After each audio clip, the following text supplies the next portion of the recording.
Romanos 3, 23 ao 26. A igreja achou? Diga amém. Tem também aí no telão para acompanhar. Romanos 3, 23 a 26. A palavra do Senhor diz assim: porque todos pecaram e destituídos estão da glória de Deus, sendo justificados gratuitamente por sua graça, mediante a redenção que há em Cristo Jesus. Deus o ofereceu como sacrifício para propiciação por meio da fé. Pelo seu sangue proclamado, a evidência da sua justiça. Por sua misericórdia, havia deixado impunes os pecados anteriormente cometidos, mas no presente demonstrou a sua justiça, a fim de ser justo e justificador daquele que deposita toda a sua fé em Jesus. Agora abra aí sua Bíblia em Efésios, capítulo 2, versos 1 até o 5. Efésios 2, verso 1 ao 5, diz o seguinte: que ele vos concedeu a vida, estando vós mortos nas vossas transgressões e pecados, nos quais andastes no passado, conforme o curso desse sistema mundial, de acordo com o príncipe do poder do ar, o espírito que agora está atuando nos que vivem na desobediência. Anteriormente, todos nós também caminhávamos entre eles, buscando satisfazer as vontades da carne, seguindo os seus desejos e pensamentos, e éramos, por natureza, destinados à ira. No entanto, Deus, que é rico em misericórdia, por meio do grande amor com que nos amou, deu-nos vida com Cristo, estando nós ainda mortos em nossos pecados. Portanto, pela graça sois salvos. Vamos orar mais um pouco? Senhor, te agradecemos mais uma vez o teu sacrifício na cruz do Calvário, que não pôde impedir a tua vitória, Senhor. A tua vitória sobre o diabo foi estabelecida ali na cruz com a tua morte. O inferno achava que tinha vencido, mas era o céu que estava vencendo. Mas ao ressuscitar, o Senhor venceu a morte, Jesus. E essa sentença que estava nos condenando para que morrêssemos, a morte física e a morte espiritual, não existe mais sobre as nossas vidas. Sim, morreremos fisicamente, mas espiritualmente estamos salvos em Ti, Jesus. Muito obrigado no nome de Jesus. Você pode dizer amém? A Páscoa, ela não é apenas uma celebração. Ela é a maior data do cristianismo. Natal não é a maior data do cristianismo. Até porque não dá nem para quantificar ou dizer exatamente qual é a data do Natal. A Páscoa ela tem uma clareza tão grande que a gente sabe exatamente quando Cristo morreu. A gente não tem imagem como acontece no Natal. Todo Natal a gente ouve aquela história, né? Ah, os cristãos pegaram a história do Deus Sol, de tal local para tal local, e aí adaptaram a sua realidade, e na realidade Jesus não nasceu em dezembro, foi ali em outubro, e tem solstício no meio. Na Páscoa não dá nenhum tipo de imagem. A Páscoa é o que define que Cristo nasceu em nossos corações. Aprove o Senhor nascer numa manjedoura, e que coisa maravilhosa o verbo ter sido feito carne. Espetacular. Qualquer um de nós aqui queríamos ser testemunhas oculares desse momento.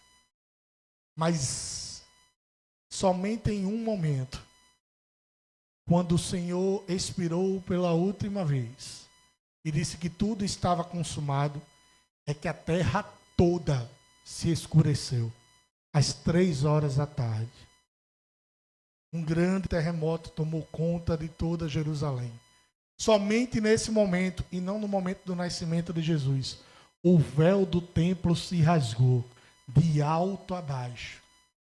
Da impossibilidade até nós. Não foi de baixo até alto, para nenhum sacerdote se vangloriar e dizer, fui eu que dei acesso a vocês. Foi do alto para baixo, para provar que havia sido o Senhor que havia estabelecido salvação no lugar de condenação. E a condenação, meus irmãos, da qual nós experimentaríamos, seria eterna. A tortura pela qual nós viveríamos seria para sempre. Não seria uma tortura passageira depois de morrer. Seria por toda a eternidade. Por isso, pessoalmente, eu falo que a Páscoa é o grande momento do cristianismo. É Jesus morrendo nesse mundo, numa sexta-feira, morrendo como homem, ressuscitando dos mortos. E a ressurreição foi um fato tão espetacular, que a Bíblia diz que junto com Jesus, vários santos ressuscitaram juntos. Mulheres receberam seus maridos em suas casas, maridos que já haviam partido há muito tempo, porque o ato da ressurreição, ele é tão grandioso, que a morte não pode contê-lo. E a Bíblia afirma que ele é o primogênito da ressurreição. E se ele é o primogênito da ressurreição, nós seremos aqueles que aproveitarão da inauguração da primogenitura da ressurreição. Em algum momento, quando morrermos, ressuscitaremos com Cristo. Nenhum de nós pode nascer de novo, como Nicodemos achou que tinha que voltar para o ventre da sua mãe. Mas todos nós, se Cristo não raiar das nuvens, experimentaremos da mesma alegria que o Senhor experimentou no domingo pela manhã, a ressurreição dos mortos. A Páscoa também é um grande confronto na realidade. Ela coloca o homem no seu devido lugar, ela coloca o diabo no seu devido lugar e ela coloca Deus no seu devido lugar. As ordens, os papéis, até então, estavam invertidos e até hoje muita gente muda essas ordens de lugar. Tem gente que pensa primeiro eu, segundo eu, terceiro eu, depois Deus. Tem outros que botam o diabo na frente de muitas outras coisas. Os papéis estavam completamente invertidos. Ao morrer na cruz, o Deus colocou o diabo no seu devido lugar. E o lugar do diabo é o lugar de derrotado. Ao vencer na cruz, Jesus coloca o seu povo no seu devido lugar. E o lugar do povo de Deus é um lugar de filho de Deus, lavado e remido pelo sangue de Jesus.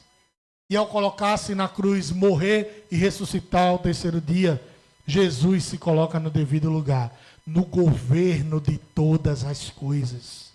E é um grande confronto, porque quando a gente tenta subverter essa lógica, a gente tenta inverter e colocar outras coisas nos lugares que não são os adequados, a gente está tentando crucificar Jesus mais uma vez. A gente não está valorizando o sacrifício único, definitivo e salvífico do nosso Senhor. Atualmente nós vivemos em dias em que Cristo tem sido apresentado como tudo, menos com a função na qual ele verdadeiramente tem: resolver a demanda principal do ser humano. E qual é a demanda principal do ser humano? O problema do pecado. Você pode pensar em todos os problemas que você tem nesse momento na sua vida. Financeiro, você pode pensar no seu problema conjugal, você pode pensar no seu problema de relacionamento, você pode pensar no problema profissional. Todos eles têm um determinado peso e um determinado valor. Quem sou eu para dizer o contrário? Mas o maior problema e a maior demanda do ser humano, somente Jesus pode resolver. A demanda do pecado. Vamos voltar para a história original? Adão e Eva pecam, os pais iniciais, o pecado original, adentra sobre toda a humanidade, e a partir dali, Andinho, todos nós estávamos condenados. Aí surge o segundo Adão, e o nome dele é Jesus Cristo. Ele pega a cédula que era nossa, pega a nota promissória que era nossa, e diz, me dá, agora ela é minha. Ah, mas eles não têm como lhe pagar de volta. Eu não estou pedindo pagamento nenhum de volta. Eu estou dizendo que eu, de maneira benevolente, de maneira favorável e de maneira gratuita, vou pagar a dívida desse povo. Não vale nada. Que vai me negar, que vai me trair, que vai me abandonar, que vai me beijar o rosto e depois me entregar aos chacais. Mas ainda assim, eu dou a minha vida porque eu sou o único que tem o poder de tomá-la de volta. E Jesus dá a sua vida, bolão, às 3 horas da tarde de uma sexta-feira, toma de volta de manhã no domingo. Resolve o nosso maior problema. Se o nosso maior problema, Beth, está resolvido, o que são os outros problemas? Para Deus, nada. Para nós, muita coisa. Para nós, é o início do fim. É o desespero, é a depressão. Para alguns é dar cabo da própria vida. Para o Senhor, Ele nos diz nessa noite, se eu sou capaz de resolver o seu maior problema e já está resolvido, o que é esse outro problema em minhas mãos? Absolutamente nada. Nos dias atuais, nós criamos um Cristo que é ficcional, um Cristo hollywoodiano. Eu gosto de The Chosen. Eu acho que é legal, bacana demais, de verdade. Vai estrear a última temporada em novembro. Mas uma coisa me incomoda. Às vezes a gente compartilha uma imagem do Jesus de The Chosen e atribui uma frase do Jesus verdadeiro como se fosse daquele cara que nada mais é do que um ator. É um ator. Não estou dizendo para você parar de compartilhar, não. Só tenha ciência, aquilo ali não é Jesus. Pode ser a maior representação do mundo. A gente viu as imagens aqui do Jesus de Mel Gibson, né? Vai ter o outro também ano que vem, vai estrear, 2027. Aquilo ali nem se compara ainda com Jesus.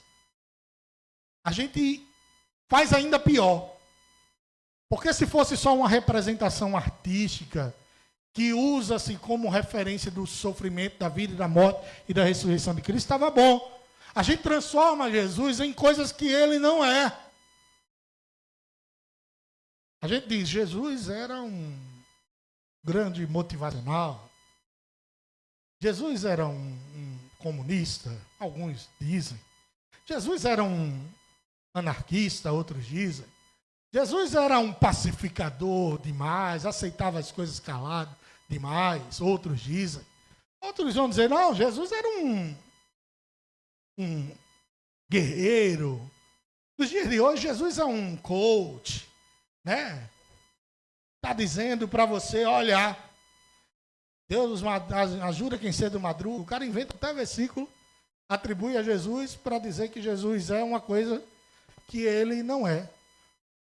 E nessa noite, a gente precisa entender o que é Jesus e o que não é Jesus, para que a gente possa compreender também por que é que Cristo morreu e pelo que Cristo não morreu. Cristo morreu por alguns motivos, mas existem outros motivos pelo qual ele não morreu. Ele não morreu, por exemplo, para nos dar eu falo muito isso, um Honda Civic. Definitivamente, ele não morreu por isso. Se ele morreu por isso, a gente está quebrado. Quebrado total. Ele não morreu, vou ser moderno agora. Ele não morreu para nos dar um BID.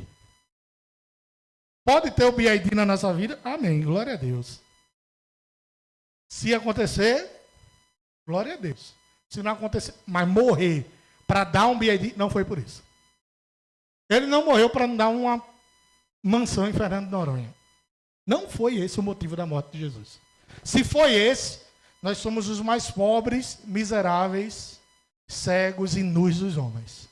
Nós não entendemos absolutamente nada do sacrifício de Cristo. E isso não é uma ode à pobreza, nem tampouco uma pregação contra a prosperidade verdadeiramente bíblica. Prosperidade bíblica é real. Mas a gente precisa entender quem é Cristo e pelo que ele morreu, quem não é Cristo. Porque se a gente não souber quem é Cristo, a gente vai inventar fatos pelo qual ele não morreu. E nos versículos que nós lemos agora, nos mostram alguns passos dos motivos, porque foi mais de um, pelo qual Jesus morreu. E a gente vai ver esses motivos pelo qual Jesus morreu daqui a pouco. Primeiro eu quero, em 10 minutos, falar para vocês por que é que Cristo não morreu. Cristo não morreu para ser um amuleto religioso.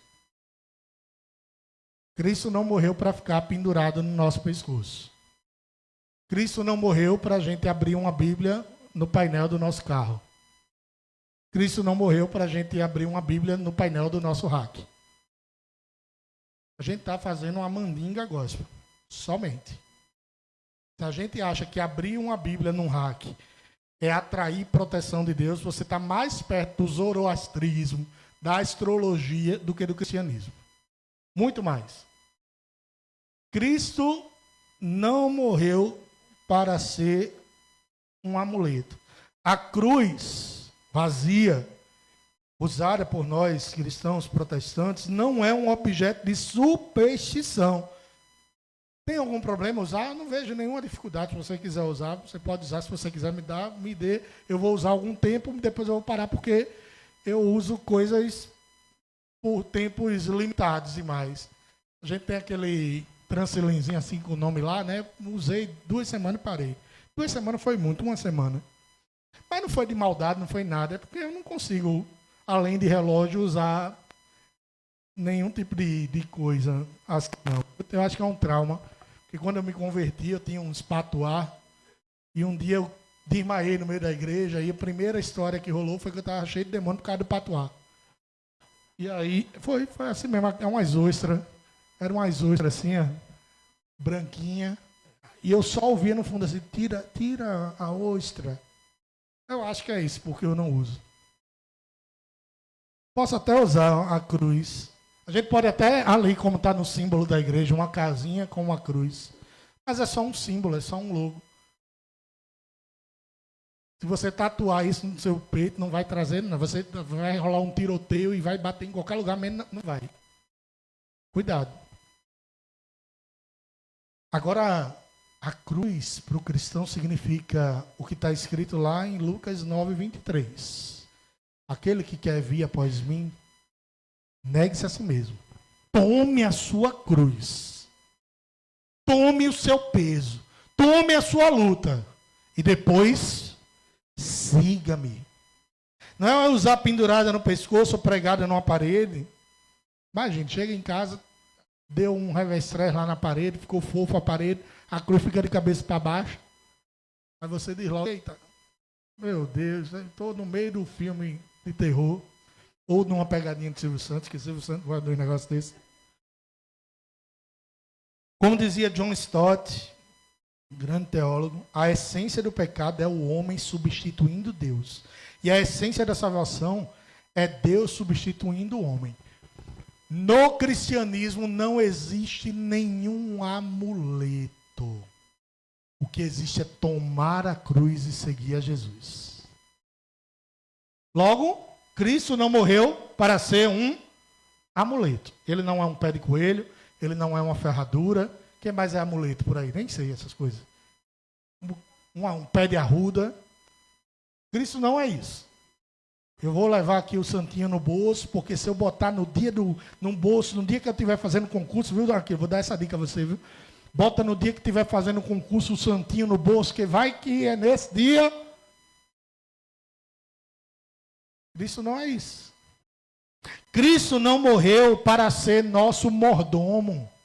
Tem gente que acha que Cristo morreu para fazer nossos caprichos. E a gente usa até versículo. para justificar isso, né? Aquilo que pedi, né? Os concederei. Esquece da parte de Tiago falando assim, ó. Pedis e não recebeis, porque pedis mal. A Bíblia não se contradiz, ela se completa. Cristo não é um mordomo das nossas vontades, nem do nosso bel prazer. Cristo faça isso, e ele faz. Cristo não é, um gênio da lâmpada, que a gente esfrega aqui esse objeto, faz assim, quero 2, 3 desejos, um só, tá bom demais. E as coisas acontecem. A palavra do Senhor, em Mateus 6:33, diz que nós devemos buscar o seu reino e a sua justiça, e as demais coisas serão acrescentadas. Que demais coisas são essas? Os próprios versículos anteriores denunciam. O alimento, como ele alimenta os pássaros. As roupas, como ele veste os lírios dos campos. O suprimento, como ele provê sobre a vida de todos os seus filhos até os dias de hoje. Cristo não é um amuleto. Cristo não é nosso mordomo. Cristo não morreu para limitar o nosso vitimismo ou ser uma peça de nossas vidas de autoajuda. A cruz, ela não massageia o ego do ser humano. Gálatas 2:20, o apóstolo Paulo diz que ele já estava crucificado com Cristo. Logo, se ele está dizendo que ele estava crucificado com Cristo, e nós devemos imitá-lo também, Paulo é tão ousado que ele diz isso, né? Serem meus imitadores como eu sou de Cristo. Eu não teria coragem de falar um negócio desse jamais. Ele está dizendo, olha, você não é vítima de absolutamente nada. Você é o culpado do pecado. Mas pela minha graça e pela minha misericórdia, eu faço você reviver. Eu faço você renascer. O Evangelho não diz para a gente, você é incrível. Você só precisa acreditar em si mesmo. Você estava morto. Você é a Coca-Cola do deserto, a última Coca-Cola do deserto. O Evangelho não diz nada disso. Cristo não é nada disso. O Evangelho esmaga o ego do ser humano e, mais uma vez, coloca o ser humano no seu devido lugar. E o lugar do ser humano não é de vítima. O lugar do ser humano é de alcançado pela graça do Senhor. Cristo não morreu para nos dar prosperidade, conforto ou uma vida perfeita. Preciso citar, talvez um dos versículos mais conhecidos da Bíblia, que no mundo nós teremos aflições, mas devemos ter bom ânimo, porque Ele venceu o mundo. A prosperidade bíblica ela é real, e eu acredito em tudo aquilo que nós declaramos como bênção, como o pastor Lamartine abençoou a vida de vocês, vocês abençoaram a vida de seus irmãos. Eu acredito sim que não apenas por professarmos isso, mas por verdadeiramente acreditarmos e por termos o cuidado de Deus sobre nossas vidas, Ele provê absolutamente todas as coisas, mesmo quando a gente não consegue ver no momento de escassez. Mas a balela da teologia da prosperidade, Cristo não morreu por isso. A teologia da prosperidade diz que se você estiver doente, você deu lugar ao diabo. Aí a Bíblia diz que Ele tomou sobre si todas as nossas dores, todas as nossas doenças. Ou seja, Jesus fez doença. Jesus deu lugar ao diabo? Impossível. Que o castigo que nos traz a paz estava sobre Ele, pelas suas pisaduras. Sabe o que é pisadura? Pelas suas dores, pelas suas mazelas. Por ter sido feito pecado. Jesus se fez pecado na cruz de tal forma que ele fala, Pai, por que me abandonaste? O pai não conseguia olhar para o filho, porque naquele momento não era o filho, eram os nossos pecados. Coloque o peso do pecado de bilhões de pessoas que já passaram sobre a humanidade, sobre a vida de uma única pessoa, e tente olhar para ela. O pai não conseguia ver. Alguns teólogos dizem que nesse momento Deus vira de costas para o filho. Ele não consegue ver sua imagem, ele mesmo. Afinal, eles são um só ser feito pecado. A teologia da prosperidade diz que se nós estamos passando por um problema financeiro, porque demos o lugar ao gafanhoto, migrador, cortador, ceifador, queimador, todos os tipos de gafanhotos possíveis. A gente tem irmãos aqui que vieram de igrejas neopentecostais e sabem do que eu estou falando. Você tem que sacrificar sua vida numa fogueira, porque é uma maluquice. Se Deus quiser abençoar nossas vidas, amém. Mas a maior bênção já está sobre nós, o sangue de Jesus derramado na cruz do Calvário. Ele é capaz de entregar muito mais? Eu não tenho a menor dúvida disso. Mas eu também não tenho dúvida que no momento de escassez sobre a vida de Aquiles e Tássia, alguns meses atrás, a mão dele se fez presente, sim ou não? Até o momento em que o Senhor disse, é até aqui. E quando ele diz, é até aqui, meu amigo, acabou-se. Prepare, porque a bênção vai chegar. Charles Spurgeon, chamado de o príncipe dos pregadores, dizia que se Cristo carregou uma cruz, por que você esperaria uma coroa sem sofrimento? Alguns pastores pregam hoje, né? Ah, você só vai vencer. É vitória, é só vitória. Tem um camarada aqui conhecido como fulano, só vitória. Ele não sofre derrota. Ele é melhor do que Jesus. Jesus levou chicotada. Ele não. Ele de jeito nenhum. Poxa, esse negócio de levar cusparada na cara, tapa na cara, ser humilhado. Isso não é com ele, não, porque não é só vitória. Quem só tem vitória não sofre nenhuma intempérie dessa, não é isso? Aí a gente se sente a última bolacha do pacote e acha que se Cristo carregou uma cruz, acabou, a gente não vai sofrer mais nada. Sim, é verdade, ele tomou sobre si todas as nossas dores. Mas também é verdade, porque a Bíblia não se contradiz, a Bíblia se completa, que nós teremos aflições. Cristo não morreu para alimentar o nosso humanismo, o nosso hedonismo. O hedonismo é busca pelo prazer, busca pela felicidade. 2 Coríntios 5,17 diz que aquele que está em Cristo, nova criatura é. As coisas velhas se passaram, eis que tudo se fez novo. Tem gente que acha que Cristo morreu para dar um jeitinho na vida da pessoa, para melhorar a nossa versão, para ativar a nossa versão 2.0. Olha, Cristo morreu e ele foi o número 1 do subir a montanha. E se você subir a montanha também, você vai ser o número 2, o número 3, o número 10, o número 100, o número 1000. E estará ativado sobre você um novo modo. Parece Yu-Gi-Oh, né? Bota uma carta, né, Andinho? Virada para baixo. E o dragão bebê vira dragão branco dos olhos azuis. Eu joguei muito isso, viu? Até o dia que aquele Gilberto Barros disse, olha, o capeta tá entrando na casa desse menino. Eram as cartinhas de Yu-Gi-Oh! Peguei uma raiva daquele camarada, meu irmão. Eu gostava do programa dele. Sabadaço. Não tinha o que não prestava, mas eu gostava, porque eu não conhecia a verdade.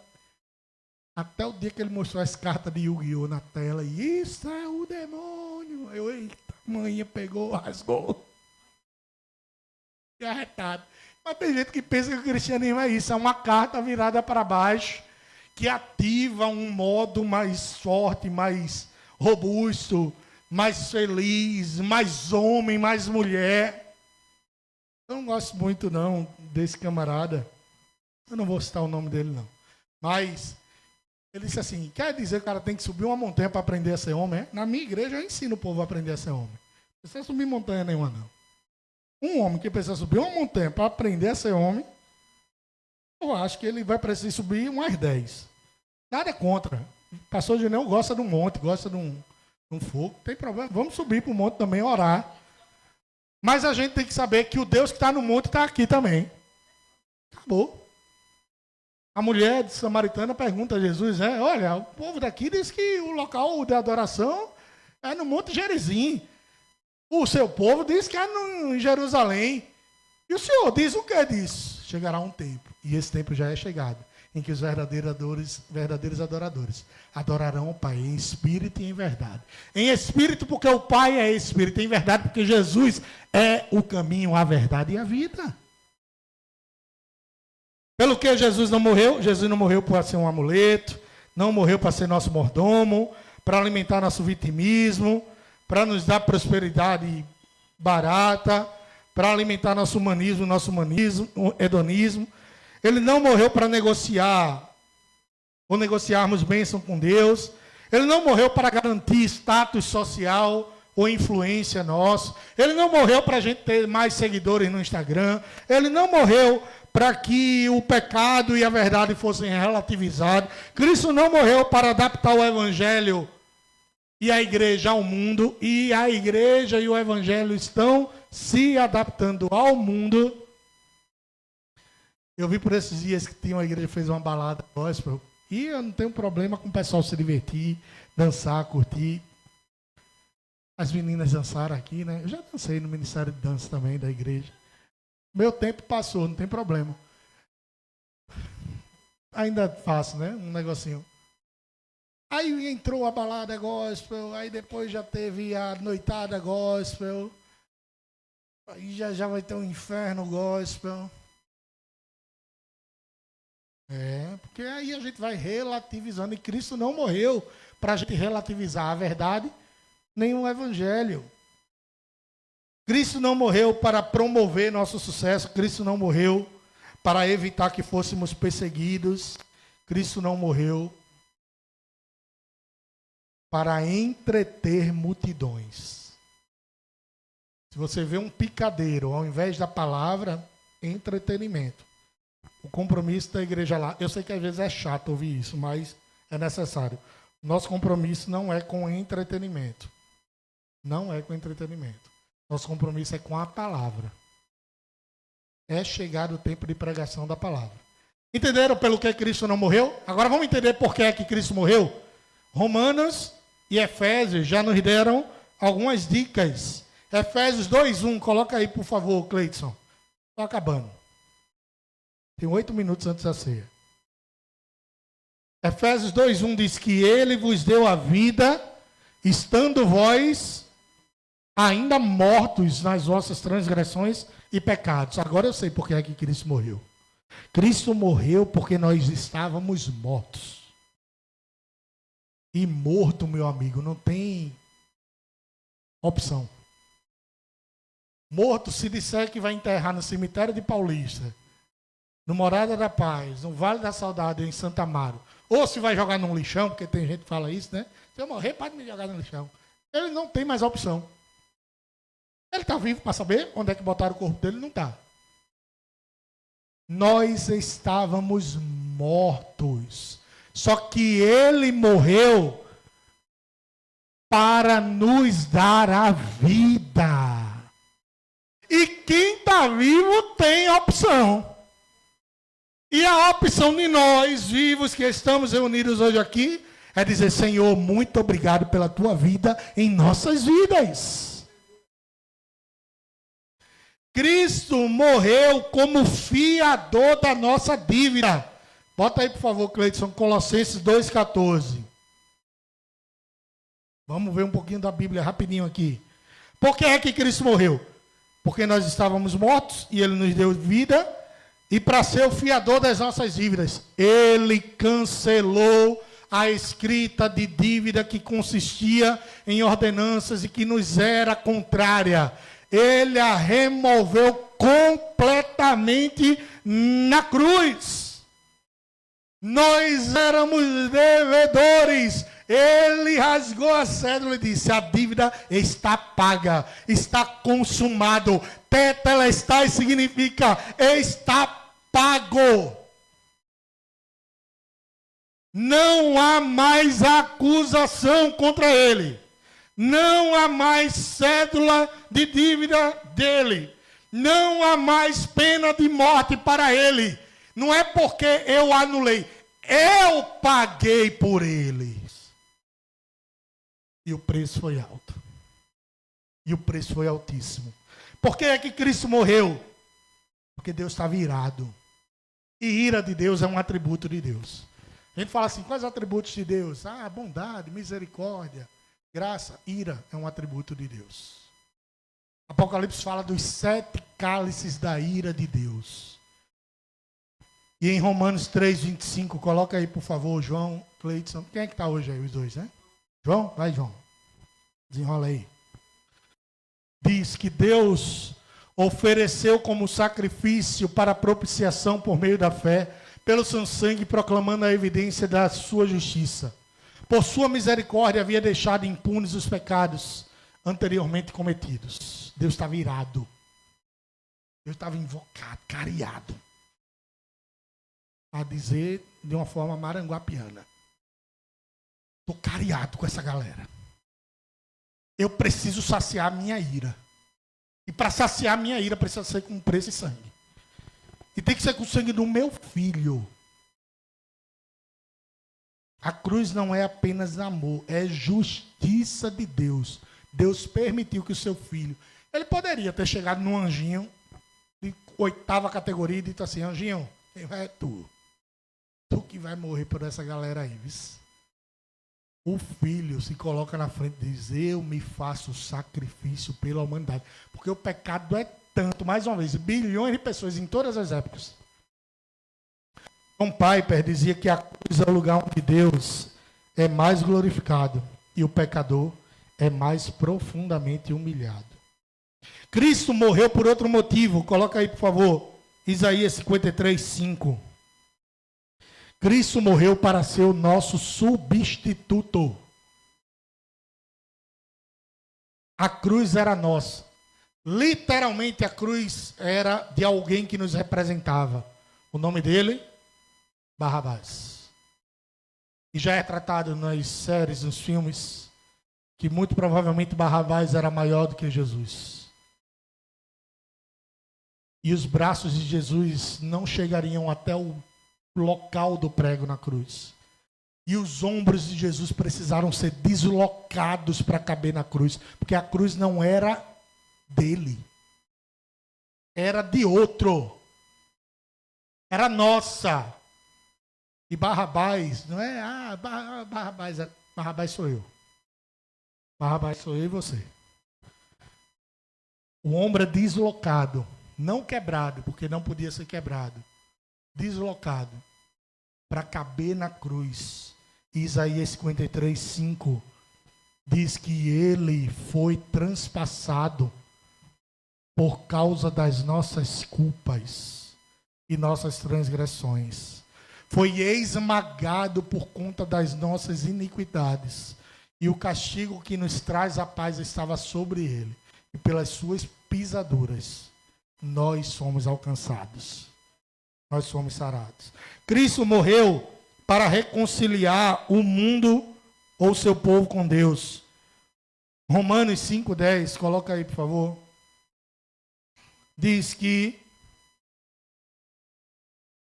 Romanos 5:10, se quando éramos inimigos de Deus, somos reconciliados com Ele mediante a morte de seu Filho, quanto mais no presente, havido sido feitos amigos de Deus, seremos salvos por sua vida.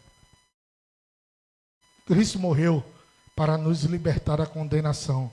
Ainda Romanos 8:1 diz que nenhuma condenação há para os que estão em Cristo Jesus. Cristo morreu para a nossa transformação. Última abertura aí. Tito 2,14. Lá no finalzinho da Bíblia. Tito 2,14. A Bíblia diz o seguinte: que ele se entregou a si mesmo por nós, para nos remir de toda maldade e purificar para si o povo todo seu, consagrado às boas obras. Você quer mais motivo do que isso? Eu posso dar mais uns 10 aqui para você. Cristo morreu para cumprir a vontade do Pai. Cristo morreu para cumprir as Escrituras. Cristo morreu para nos justificar diante de Deus. Cristo morreu para nos adotar como filhos. Cristo morreu para destruir as obras do diabo. Posso ouvir um amém? Cristo morreu para dar acesso ao Pai. Cristo morreu para a glória do Deus Pai. Cristo morreu para inaugurar a nova aliança. Cristo morreu para nos formar um só povo. Cristo morreu para nos dar um novo coração. Cristo morreu para nos fazer herdeiros com Ele.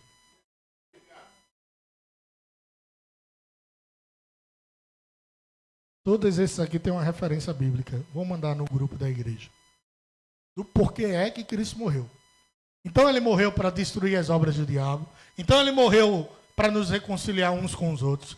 Ele morreu para fazer a justiça de Deus. Ele morreu para glorificar o nome do Pai. E todos aqueles motivos anteriores que a gente viu, o Honda Civic, a casa na praia, a casa no campo, não são os motivos pela morte de Jesus. Ele morreu para aplacar a ira de Deus. Deus precisava que a justiça fosse feita. E em Jesus nós somos justificados. Hoje nós precisamos decidir. Nós queremos o Cristo que resolve nossos problemas ou o Cristo que resolve a nossa principal demanda, a demanda do pecado. Porque ele não morreu para ser útil, ele morreu para ser Senhor. Cristo não morreu para ser útil. Ele morreu para ser Senhor de nossas vidas. E a gente esquece e fala assim, você aceita Jesus como seu Salvador? Eu prefiro perguntar, você aceita Jesus como seu Senhor e Salvador? Porque aceitar Ele como Salvador vai ser uma maravilha. E Senhor, sabe o que é o Senhor? O governo está na mão dele. A direção está na mão dele. O controle está na mão dele. Não está mais na nossa. Se a gente entrega enquanto Salvador, maravilha, estamos salvos. Mas e o controle? Continua nas nossas mãos? Fatalmente a gente vai para um caminho que é o caminho errado, que é o caminho do pecado. Tauser dizia que Cristo não morreu para melhorar a vida do velho homem. Cristo não morreu. Tem gente que pensa isso, gente, eu acho absurdo. Cristo morreu para me dar uma casinha, sabe, uma cesta básica. Cristo morreu para me dar uma conta bancária rechonchuda. Cristo morreu para nos dar a vida eterna. Nessa Páscoa, o túmulo está vazio. Mas a pergunta que permanece é, o nosso coração está cheio de nós mesmos? Porque se ele estiver cheio de nós mesmos, nós compreenderemos um outro Cristo. Nós entenderemos que ele morreu por outros motivos. Mas se o nosso coração estiver cheio do Espírito Santo de Deus, a gente vai entender verdadeiramente quem é Cristo. E verdadeiramente os motivos, ou como diria o professor Girafales, motivos, causa, razão ou circunstância pelo qual ele morreu. E o motivo, causa, razão e circunstância pelo que ele morreu são as pessoas que vão ficar em pé nessa noite. Você é o motivo da morte de Jesus. O escândalo da cruz é esse. Ele morreu por causa de réis mortais. O motivo da morte de Jesus foi por pessoas, e eu tô nessa, viu? Que não valiam nada. Ou tu vale? Eu não valho nada. Nada. Mas em Jesus, nós somos mais do que vencedores. Vamos cear o Senhor? Vamos louvar o nome do Senhor? Vamos dizer, Senhor, que é pela tua cruz que nós podemos agradecer por conhecer o Cristo verdadeiro.